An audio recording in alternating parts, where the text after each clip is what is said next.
नमस्कार। खबर 11 बजे में आप सभी का स्वागत है और मैं हूं आपके साथ आशिमा त्यागी। बुलेटिन की शुरुआत करेंगे बड़ी खबर के साथ और इस वक्त की बड़ी खबर आपको बता दें, सैफई पहुंचे अखिलेश यादव और डिंपल यादव। तो अखिलेश के काफिले के साथ न्यूज स्टेट नामांकन से पहले नमन नेताजी के समाधि का किया नमन। तो ये तस्वीर उस दौरान की आपके टीवी स्क्रीन पर हम दिखा रहे हैं जब सैफई पहुंचे अखिलेश यादव और डिंपल यादव। आज नामांकन करेंगी डिंपल यादव मैनपुरी से और ये उस दौरान की तस्वीर जहां नेताजी को नमन यहां पर अखिलेश यादव और डिंपल यादव की तरफ से किया गया। तो देखिए पुष्प अर्पित करते हुए अखिलेश यादव आपको यहां पर नजर आ रहे होंगे। तो न्यूज स्टेट पर आपको हर एक तस्वीर नामांकन से पहले की ये तस्वीर है जब सैफई पहुंचकर नेताजी को नमन करते हुए अखिलेश यादव और उनकी धर्मपत्नी डिंपल यादव पुष्प अर्पित करते हुए दिखाई पड़ रही हैं। आपको ये तस्वीर दिखा रहे हैं। सुरक्षा का कड़ा पहरा भी यहां पर और आज मैनपुरी सीट से नामांकन दाखिल करेंगी डिंपल यादव। दो तस्वीरें आपके टीवी स्क्रीन पर हम दिखा रहे हैं। पहली तस्वीर नेताजी को श्रद्धांजलि देते हुए अखिलेश यादव और डिंपल यादव। दूसरी तस्वीर आपको हम दिखा रहे हैं नामांकन को लेकर किस तरह की तैयारी है। डिंपल यादव आज मैनपुरी सीट से नामांकन दाखिल करते नजर आएंगी। तो भारी उत्साह जो है वो कार्यकर्ताओं के बीच भी देखा जा रहा है। जब डिंपल यादव के नाम का ऐलान यहां पर किया गया तो बहुत तरह के कयास उससे पहले लगाए जा रहे थे कि क्या तेज प्रताप यादव को यहां पर उतारा जाएगा, शिवपाल यादव को मनाने की भी कोशिश यहां पर। लेकिन अब ये दो तस्वीरों के जरिए हम आपको दिखा रहे हैं नामांकन से जुड़ी हुई ये दो तस्वीरें हैं। पहले नेताजी को नमन, तो डिंपल यादव आज नामांकन भी दाखिल करते नजर आएंगी। तो बता दें कि वहां पर भी सुरक्षा के पुख्ता इंतजाम है और इसी कड़ी सुरक्षा के बीच नामांकन करते हुए नजर आएंगे डिंपल यादव। संवाददाता अविनाश हमारे साथ लाइव जुड़ गए हैं और अविनाश आपका रुख करना चाहेंगे। सैफई पहुंचकर नेताजी को श्रद्धांजलि अर्पित करते हुए अखिलेश यादव और उनकी धर्मपत्नी डिंपल यादव और आज नामांकन पर भी सबकी निगाहें हैं। बिल्कुल आशमा, देखिए डिंपल यादव नामांकन के लिए निकल चुकी हैं। हालांकि इससे पहले अब से थोड़ी देर पहले सैफई में जो पैतृक गांव है अखिलेश यादव का, वहां पर मुलायम सिंह यादव की समाधि स्थल बनाई गई है और अब से थोड़ी देर पहले डिंपल यादव और अखिलेश यादव पहुंचे थे समाधि स्थल। उन्होंने श्रद्धा सुमन अर्पित किए और इस वक्त चूंकि आपको बता दूं आशमा की जो काफिला है अखिलेश यादव का, क्योंकि डिंपल यादव रवाना हो चुकी हैं नामांकन के लिए और देखा जाए तो संभवतः 1 घंटे का समय होता है सैफई से मैनपुरी पहुंचने में। तो 1 घंटे बाद चूंकि ऐसी जानकारी हम लोगों को दी गई है कि यहां से सीधे अखिलेश यादव और डिंपल यादव पहुंचेंगे जो मैनपुरी का पार्टी ऑफिस है समाजवादी पार्टी का, वहां पहुंचेंगे और उसके बाद जो नामांकन की प्रक्रिया होती है फिर उसके बाद वो नामांकन पर्चा दाखिल करने के लिए डिंपल यादव कलेक्ट्रेट जाएंगी। लेकिन देखिए सबकी नजर इस बात पर टिकी हुई है कि आखिर मैनपुरी में इस बार क्या होगा, क्योंकि देखिए आशमा मैनपुरी वो सीट है जो कि समाजवादी पार्टी का सबसे मजबूत गढ़ माना जाता रहा है और यहां से यादव फैमिली के तमाम जो नेता हैं वो सांसद रह चुके हैं। चूंकि मुलायम सिंह यादव सांसद थे, हालांकि उनका निधन हो गया, तेज प्रताप यादव थे और कई जो दूसरे समाजवादी नेता हैं वो यहां से सांसद रहे हैं। लेकिन इस बार मुकाबला इसलिए भी दिलचस्प होगा कि अब देखिए मुलायम सिंह यादव की गैर मौजूदगी में डिंपल यादव ये चुनाव लड़ने जा रही है। हालांकि कुछ लोग जो सियासी जानकार हैं जो या जो यहाँ के लोग हैं उनका जरूर ये मानना है कि हो सकता है कि जो एक सिंपैथी वोट होता है वो उसका लाभ मिले डिंपल यादव को। लेकिन देखिए अगर हम भारतीय जनता पार्टी की बात करें तो भाजपा ने भी जो तैयारी है वो काफी तेज कर दी है। हालांकि भाजपा ने अभी अपना प्रत्याशी घोषित नहीं किया है, लेकिन माना जा रहा है कि आज या कल तक बीजेपी का भी प्रत्याशी घोषित हो जाएगा। तो ये अभी तक का अपडेट है कि डिंपल यादव अपने घर से निकली, सबसे पहले उन्होंने श्रद्धासुमन अर्पित किए नेताजी को और उसके बाद अब अखिलेश यादव के साथ वो मैनपुरी के लिए रवाना हुई हैं। हालांकि देखिए चूंकि गाड़ियों का काफी लंबा काफिला है और इसमें जो सपा के तमाम कार्यकर्ता हैं, कई विधायक हैं, कई पूर्व विधायक हैं, वो भी इस काफिले में मौजूद हैं और साथ में यादव परिवार के, यानी कि चाहे हम धर्मेंद्र यादव की बात करें, तेज प्रताप यादव की बात करें, तो यादव परिवार के तमाम जो नेता हैं वो भी इस वक्त डिंपल यादव के साथ मौजूद हैं। तो अब से थोड़ी ही देर बाद तकरीबन 1 घंटे बाद डिंपल यादव मैनपुरी पहुंच जाएंगी और वहां पर पहुंचने के बाद माना जा रहा है कि तकरीबन 1 बजे के आसपास डिंपल यादव अपना पर्चा दाखिल करेंगी। बिल्कुल। तो आपको बता दें कि अखिलेश यादव के काफिले के साथ न्यूज स्टेट मौजूद है। अविनाश हमें हर एक तस्वीर आप तक पहुंचा रहे हैं। अविनाश, अभी जो काफिला है वो लगातार सफर पर मैनपुरी के, तो अभी कहां पर ये जो काफिला है वो आगे बढ़ता हुआ और साथ ही साथ वहां पर जो नामांकन प्रक्रिया है वहां पर किस तरह की तैयारी?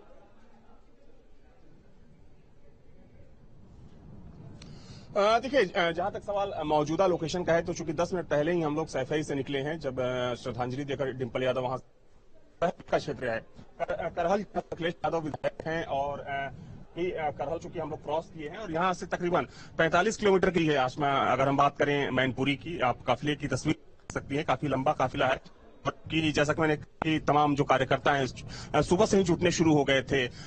तमाम कार्यकर्ताओं से भी बातचीत हुई आज में मेरी। उन कार्यकर्ताओं को यकीन है कि एक बार फिर से समाजवादी पार्टी का परचम मैनपुरी में लहरेगा। लेकिन देखिए, क्योंकि बहुत ही कैलकुलेटिव इलेक्शन होता है और खासतौर पर अगर हम भारतीय जनता पार्टी की बात करें, जब सामने भाजपा हो तो चुनाव को बिल्कुल आसान नहीं समझना चाहिए। क्योंकि अगर हम 2014 से लेकर अब तक की बात करें तो जिस तरीके से बीजेपी ने इलेक्शन का ट्रेंड बदला, जिस तरीके से चुनाव लड़ती भारतीय जनता पार्टी, तो बहुत ही सधी हुई रणनीति होती है। और चूंकि आज सबकी नजर इस बात पर भी टिकी है, हालांकि अब तो डिंपल यादव का नॉमिनेशन होगा ही, लेकिन सबकी नजर इस बात पर टिकी हुई है कि भाजपा का उम्मीदवार कौन होगा मैनपुरी से। देखिए, प्रेम सिंह शाक्य का नाम चल तो रहा है, लेकिन दूसरे जो शाक्य नेता हैं, कहा जा रहा है कि उनको भी हो सकता है कि भाजपा चुनावी मैदान में उतर।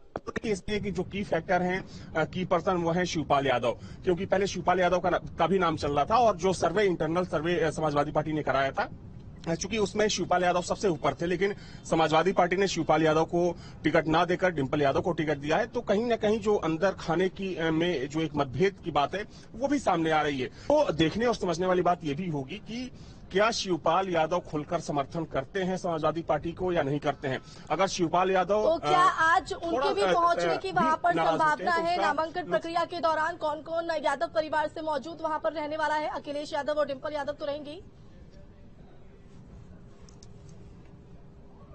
देखिए आशमा, चूंकि थोड़ी ही देर बाद सारे लोग मैनपुरी में होंगे और इस काफिले की बात करें तो इस काफिले में डिंपल और अखिलेश यादव के अलावा धर्मेंद्र यादव मौजूद हैं और साथ में जो यादव परिवार के दूसरे सदस्य हैं वो मौजूद हैं। शिवपाल यादव के बारे में अभी कोई ऐसी सूचना नहीं है कि शिवपाल यादव आएंगे या नहीं आएंगे और संभवतः शिवपाल यादव आज इस नॉमिनेशन में शामिल नहीं होंगे। क्योंकि देखिए, अभी जो सैफई गांव है वहां पर तमाम लोगों से बातचीत हुई तो ये भी पता चला कि संभवतः शिवपाल यादव सैफई में मौजूद नहीं है।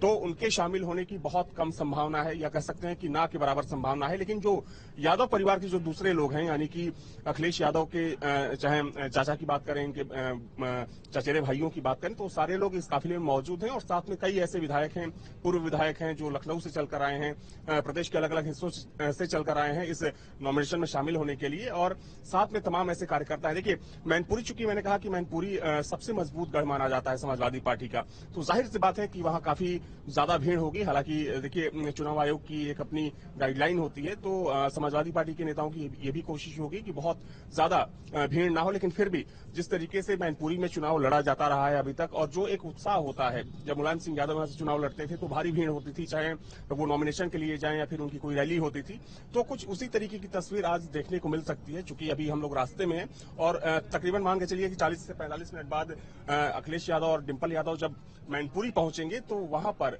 चूंकि इन लोगों का स्वागत किया जाएगा पार्टी कार्यालय में, और उसके बाद डिंपल यादव पार्टी कार्यालय से रवाना होंगी पर्चा दाखिल करने के लिए। तो देखिए, सैफई पहुंचने के बाद पहले नेताजी को श्रद्धांजलि और अब सैफई से मैनपुरी के लिए रवाना हुए हैं। जो काफिला है वो लगातार आगे बढ़ता हुआ कड़ी सुरक्षा के बीच, न्यूज स्टेट के संवाददाता भी लगातार इस काफिले के साथ आगे बढ़ते हुए नजर आ रहे हैं। हर एक तस्वीर आप तक हमारे संवाददाता पहुंच जा रहे हैं। तो बता दें कि मैनपुरी में आज नामांकन दाखिल करते हुए डिंपल यादव यहां पर पर्चा दाखिल करते हुए नजर आएंगे। अखिलेश यादव उनके साथ मौजूद रहेंगे, यादव परिवार से भी कुछ लोग मौजूद रहेंगे। हालांकि शिवपाल यादव को लेकर जरूर यहां पर जो कहा है उनकी मौजूदगी को लेकर कि वो मौजूद यहां पर रहेंगे या नहीं, हालांकि अभी कोई जानकारी शिवपाल यादव को लेकर सामने नहीं आ रही है। लेकिन अगर बात करें अविनाश, क्योंकि काफिला आगे बढ़ता हुआ नजर आ रहा है, सबकी निगाहें टिकी हुई है नामांकन प्रक्रिया के दौरान। जब डिंपल यादव पर्चा दाखिल करते हुए नजर आएंगी, कार्यकर्ताओं में भी उत्साह है। लेकिन साथ ही साथ जिस तरह से हम लगातार देख रहे हैं कि कितनी बड़ी चुनौती यहां पर होगी, क्योंकि मैनपुरी गढ़ है समाजवादी पार्टी का। लेकिन इससे पहले के चुनाव देखें, रामपुर को देखें, आजमगढ़ को देखें, तो वहां पर जिस तरह से माना जाता था कि समाजवादी पार्टी का वर्चस्व है, उसके बावजूद भी जो है बीजेपी का परचम वहां पर लहराते नजर आया। तो मैनपुरी सीट पर भी कहीं ना कहीं यही जो दिलचस्प मुकाबला है वो देखने को मिल सकता है, क्योंकि लगातार बीजेपी पर भी सबकी निगाहें टिकी है कि कौन सा उम्मीदवार यहां पर उतारा जा सकता है और कौन सा जो मुकाबला है वो यहां पर बड़ा दाव बीजेपी की तरफ से खेला जा सकता है। देखिए आशमा, एक बात तो बिल्कुल साफ है कि मैनपुरी का ये चुनाव समाजवादी पार्टी के लिए बिल्कुल भी आसान नहीं है, या यूं कहें कि इस बार समाजवादी पार्टी की जो साख है वो दांव पर लगी है, क्योंकि खुद अखिलेश यादव की पत्नी डिंपल यादव यहां से चुनावी मैदान में है। और सबसे महत्वपूर्ण बात यह है कि मुलायम सिंह यादव की गैर मौजूदगी में समाजवादी पार्टी इस बार मैनपुरी का चुनाव लड़ने जा रही है, क्योंकि मुलायम सिंह यादव की यहां पर अपनी एक अलग से पैठ थी, चूंकि 1 to 1 वो जानते थे लोगों को, तो उसका फायदा मिलता था। लेकिन इस बार जो चुनाव होगा वो बिल्कुल अलग होगा। और देखिए, भारतीय जनता पार्टी चूंकि इससे पहले आजमगढ़ को भी सपा का सबसे मजबूत किला माना जाता था, लेकिन बीते उपचुनाव में जिस तरीके से वहां पर धर्मेंद्र यादव चुनाव हारे, दिनेश लाल यादव निरहुआ ने चुनाव हराया, रामपुर जो कि आजम खां का सबसे मजबूत किला माना जाता था, उस किले को भी भारतीय जनता पार्टी ने ध्वस्त कर दिया। अब सबकी नजर मैनपुरी पर टिकी हुई है। देखिए, जहां तक सवाल यहाँ के समीकरण का है, तो चूंकि देखिए यहाँ पर जो शाह की बिरादरी है वो बहुत ही महत्वपूर्ण भूमिका निभाती है। और यही वजह है कि जब पिछला चुनाव हुआ था 2019 में, तो प्रेम सिंह शाह के जो कि बीजेपी के उम्मीदवार थे, उन्होंने काफी कड़ी टक्कर दी थी। मुलायम सिंह यादव जैसे कद के नेता के सामने उन्होंने चुनाव लड़ा और महज 90,000 वोटों से चुनाव हारे थे। देखिए, वो आंकड़ा इसलिए भी महत्वपूर्ण है क्योंकि 2019 में समाजवादी पार्टी और बहुजन समाज पार्टी का गठबंधन था। दोनों पार्टियों ने एक साथ मिलकर चुनाव लड़ा था। उसके बावजूद प्रेम सिंह शाह ने काफी कड़ी टक्कर दी थी तब समाजवादी पार्टी को, मुलायम सिंह यादव को। तो ये फैक्टर एक बहुत ही कह सकते हैं कि अहम कारक होता है यहाँ पर मैनपुरी में, क्योंकि जो शाह के वोटर हैं उनकी अच्छी खासी तादाद है। इसके अलावा अगर हम अति पिछड़ों की बात करें, जिसमें कि तमाम वर्ग आते हैं, उनकी जो संख्या है वो भी लाखों में है। तो काफिले की भी तस्वीरें दिखाए जो आगे बढ़ते हुए अखिलेश यादव और डिंपल यादव का। बिल्कुल, मैं विजय दीपक राणा से बोलूंगा कि एक बार काफिले की तस्वीर दिखाएं वो, क्योंकि चूंकि 15 से 20 मिनट का समय हो चुका है जब हम लोग निकले थे सैफई से, और यहां से मैनपुरी अब तकरीबन 20 से 22 किलोमीटर रह गया। आशमा, देखिए ये काफिले की तस्वीर है। यहां से मैनपुरी की जो दूरी है तकरीबन 20 से 22 किलोमीटर की है। तो मान के चलिए कि 20 मिनट में जो अखिलेश यादव का काफिला होगा वो मैनपुरी में होगा। देखिए, जहां तक सवाल जातीय समीकरण की हम लोग कर रहे थे, तो निश्चित तौर पर अगर हम खास तौर पर उत्तर प्रदेश की बात करें या फिर इस बेल्ट की बात करें, मैनपुरी, इटावा हो गया, जालौन, उरई, तो यहाँ पर जो कास्ट फैक्टर है बड़ा मैटर करता है। और चूंकि इससे पहले की बात करें, 2014 से पहले की बात करें, तो इसमें कोई दो राय नहीं कि इस इलाके में या इस एरिया में सपा को हराना एक टेढ़ी खीर माना जाता था, क्योंकि तब चूंकि समाजवादी कुनबे का यहाँ पर अपना दबदबा था। लेकिन 2014 के बाद से जो परिस्थितियां हैं वो काफी बदल चुकी हैं, और भाजपा जिस मोड में चुनाव लड़ रही है, जिस तरीके से वो नए नए प्रयोग कर रही है, उन प्रयोगों के सामने कहीं ना कहीं समाजवादी पार्टी काफी कमजोर हो चुकी है। लेकिन देखिए, फिर भी हमें ये नहीं भूलना चाहिए कि मैनपुरी है, और मैनपुरी में तो कहा जाता है कि मैनपुरी में समाजवादी पार्टी किसी को पहले खड़ा कर देती थी, कोई भी चुनाव जीत जाता था। और उसके बाद अगर हम बात करें मुलायम सिंह यादव जैसे कद के नेता की, तो जाहिर सी बात है कि बहुत ही महत्वपूर्ण सीट है। लेकिन फिर भी जैसा कि मैंने कहा कि कास्ट फैक्टर, तो देखिए यादव जो मतदाता हैं सबसे ज्यादा हैं। यादव के बाद शाह के मतदाताओं की यहाँ जनसंख्या सबसे ज्यादा है। क्षत्रिय मतदाता 2 लाख के आसपास हैं, तो क्षत्रिय मतदाताओं की भूमिका भी यहाँ पर काफी महत्वपूर्ण मानी जाती है। और यही वजह है कि जब विधानसभा चुनाव हुआ, उसमें जयवीर सिंह जो कि पर्यटन मंत्री, वो भी यहीं से आते हैं, उन्होंने मैनपुरी सीट निकाली।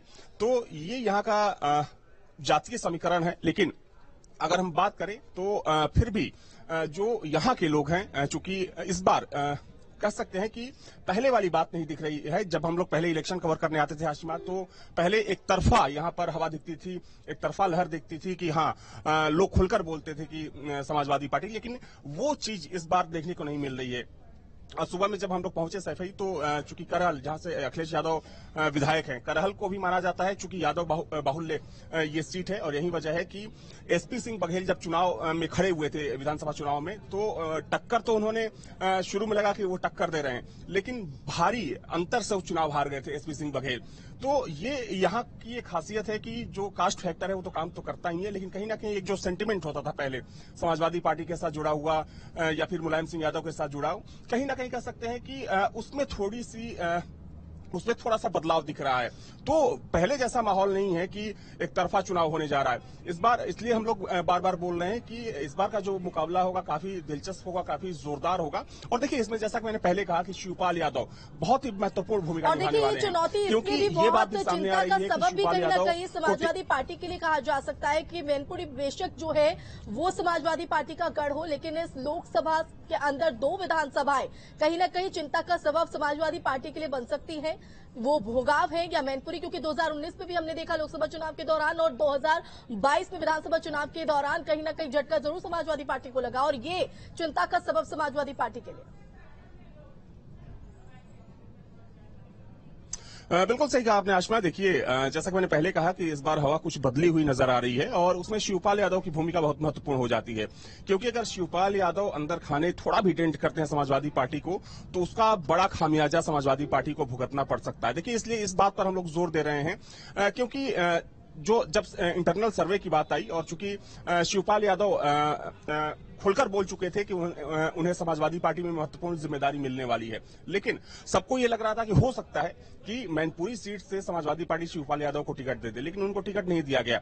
तो अब ऐसी खबर आ रही है कि शायद वो थोड़े से नाराज हैं और उनकी नाराजगी इसलिए भारी पड़ सकती है क्योंकि मैनपुरी इलाके में शिवपाल यादव और मुलायम सिंह यादव काफिले के साथ आपकी मौजूदगी लगातार हम दर्शकों को रूबरू करवाते रहेंगे। फिलहाल बहुत शुक्रिया अविनाश तमाम जानकारी के लिए। तो मैनपुरी उपचुनाव लगातार दिलचस्प मोड़ पर होते हुए डिंपल यादव आज अपना नामांकन दाखिल करेंगी। उस बीच आपको बता दें कि मैनपुरी उपचुनाव के लिए एसपी प्रत्याशी डिंपल यादव के नामांकन को लेकर सैफई में पूर्व सीएम मुलायम सिंह यादव के घर के बाहर मौजूद कार्यकर्ताओं ने जीत का दावा किया है। साथ ही सरकार और प्रशासन को जातीय हिंसा भड़काने को लेकर मुंह तोड़ जवाब देने की बात भी कही है।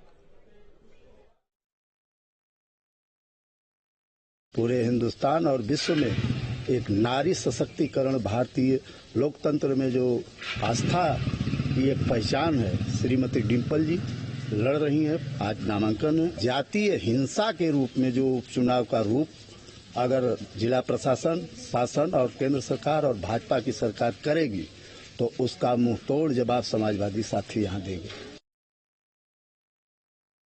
मैनपुरी सीट से सपा उम्मीदवार डिंपल यादव आज अपना नामांकन भरने वाली हैं और देखा जाए तो इस बार मैनपुरी की लड़ाई काफी दिलचस्प होने वाली है। हालांकि पहले कई नामों को लेकर चर्चा थी, लेकिन आखिरकार समाजवादी पार्टी ने डिंपल यादव को मैनपुरी सीट से अपना प्रत्याशी घोषित किया। हालांकि इस वक्त मैं अखिलेश यादव के घर के बाहर मौजूद हूं और चूंकि अखिलेश यादव और डिंपल यादव अब से थोड़ी ही देर बाद मैनपुरी के लिए रवाना होंगे और वहां पर अपना नॉमिनेशन फाइल करेंगे। हालांकि उससे पहले आपको तस्वीर दिखा दूं कि सुबह का वक्त है और जो तमाम कार्यकर्ता हैं समाजवादी पार्टी के इस वक्त अखिलेश यादव के घर के बाहर मौजूद हैं। कई पूर्व विधायक हैं, वो भी पहुंचे हुए हैं नामांकन के लिए। कुछ महिला कार्यकर्ता हैं। आप लोग कहां से आई हैं?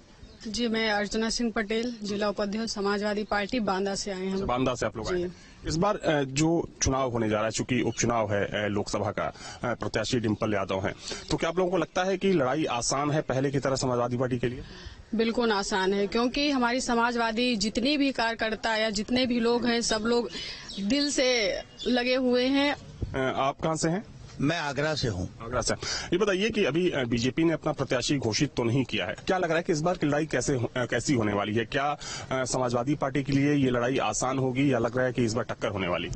नहीं, जहां तक समाजवादी पार्टी का विषय है, मुझे लगता है कि जहां हम लोगों के मन थोड़े से नेताजी के जाने से दुखी हैं, वही खुशी इस बात की है कि माननीय नेताजी की राजनीतिक विरासत को ऐसी महान शख्सियत जिन्होंने कन्नौज लोकसभा का 2-2 बार प्रतिनिधित्व किया है, जहां डॉक्टर राम मनोहर लोहिया किसी जमाने में प्रतिनिधित्व किया करते थे, तो डॉक्टर लोहिया की विरासत, आदरणीय नेताजी की विरासत को लेकर आदरणीय डिंपल यादव जी के नेतृत्व में इस कार्य को हम लोग 100% जीतने का काम करेंगे। जहां तक आपने भारतीय जनता पार्टी की बात की, भारतीय जनता पार्टी ने जब से भारतीय जनता पार्टी पैदा हुई है और आज तक कभी मैनपुरी लोकसभा में झंडे नहीं उखाड़ के दिए हैं। ये बात अलग है, उनकी मन की संतुष्टि हो जाती है कि वोट हमारे ज्यादा आ गए कि वोट हमारे कम आ गए। जो तमाम कार्यकर्ता यहाँ पर जुटे हुए हैं, इन्हें इस बात की पूरी उम्मीद है कि पहले की तरह एक बार फिर से समाजवादी पार्टी यहाँ पर अपना परचम लहराएगी। जो रणनीति है बीजेपी की, उस रणनीति को देखते हुए माना जा सकता है कि इस बार की जो लड़ाई है काफी दिलचस्प होने वाली है। वीडियो जर्नलिस्ट वकराना के साथ अविनाश सिंह, न्यूज स्टेट, सैफई। तो बुलेटिन में वक्त एक छोटे से ब्रेक का, जल्द लौटें।